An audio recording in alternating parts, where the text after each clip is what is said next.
Bernie Sanders went off on Biden's FDA chief. This is very important. You can't miss this. Watch.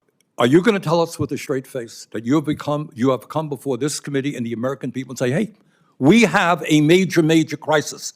We are losing lives. We're spending huge amounts of money. People's limbs are being amputated. We have got to act. And have you pointed a finger at those people who are the cause of the problem? Have you had the courage to take on a very powerful food and beverage industry? You know, there are 15 teaspoons of sugar in this product. How many parents in America know this when they give it to their kids? Say, here, have a Coke, go out and play ball.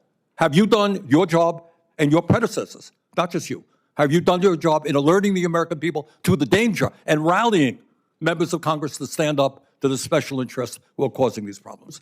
With all due respect, I've been working on this problem for all of my career. This is what I've done, and I think I have talked about this very specifically. I think we all wish that we had gotten to the goal sooner that you described. I'm not contesting that. But I do believe in an appropriate discourse with this committee. We need to carefully reflect on the issues in play right now that would allow this to happen. And I'm really heartened to hear the bipartisan support for this, because much of what we try to do, frankly, gets blocked along the way. And we'll talk about that. Let's be honest here. The food and beverage industry spends hundreds and hundreds of millions of dollars on lobbying and on campaign contributions. You tell me the role that they are playing in destroying the health of America's children. Well, I'm not going to contest your comment about the amount of money spent on lobbying. I think it's probably accurate. I don't have figures on that. But a lot of the changes that those of us who are interested in better health would like to make are blocked at the level of legislation for reasons that but I'm still not hearing you.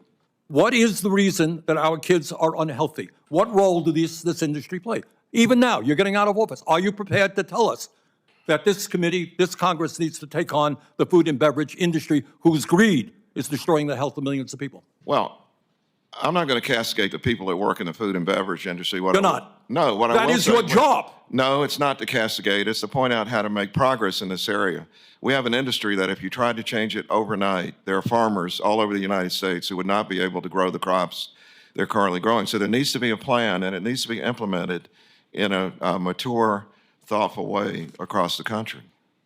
I'm 100% the Academy of in favor Medicine of the change. In 2010, how many years does it take to do it? 14 years enough time? How many kids have died and gotten sick during those 14 years? It's not just kids, it's adults, of course. I want to see it change as much as anyone, but we have to do it in a way that considers all the factors that are involved Protecting the in making interests of the food and beverage industry. Senator Cassidy?